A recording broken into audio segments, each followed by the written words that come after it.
Қалайсыздар ағайындар? Әйелдердің мейрамы бітті, білесіздер. Көктем келді.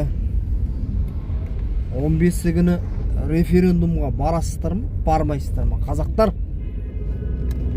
ойларыңыз қалай болып отыр референдум жайлы? Барып атсалысасыздар ма, или мен барсам да не өзгереді дейсің, менің даусым не шешеді дейсің деген әңгімені айтасыздар ма?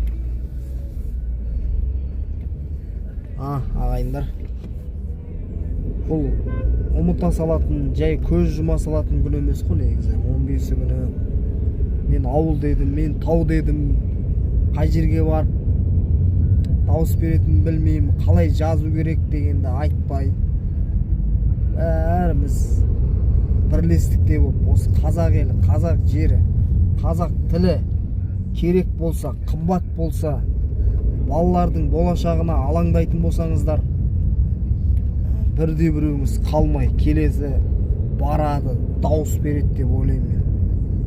Сол дауыс берген нәрсені кәдімгідей бір видеоға салу керек та. Мысалға әлеуметтік желі бәрлеріңізде бар ғой, біреуіңізде YouTube бар, біреуіңізде Instagram, біреуіңізде TikTok бар. Может, бәріңізде бүкіл канал бар шығар, құдай біледі.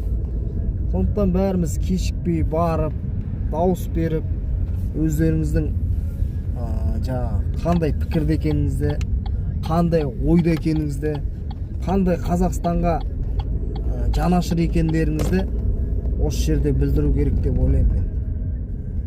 15 күн ақ болды, көк болды, жұмысым болып еді. Мен айтқандай бармай қойсам не өзгереді дейсің, менің даусым не шешеді деген еріншектікті қойып, бір жаққа сыдыра тұрып, бәріміз қалмай баруымыз керек.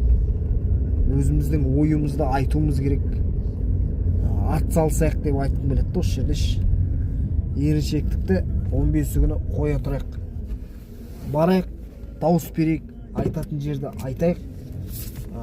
Бұндай нәрсе каждый айда бола бермейді, каждый күнде бола бермейді.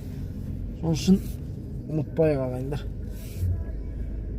Бәрлеріңізді күтеміз десең, бәрлеріңізді сондай дауыс беруге шақырам мен өз басым. Үйге келдік. Сонда да айта кетейін деген ой ғой. Қалай ойлайсыздар? Ойларыңызды жазып отырсаңыздар. Референдум әділ өте ме, әділ болмай ма? Өздеріңіздің ойларыңызды жазып отырыңыздар. Тіркеліңіздер. Көбейіп көп болайық қазақтар.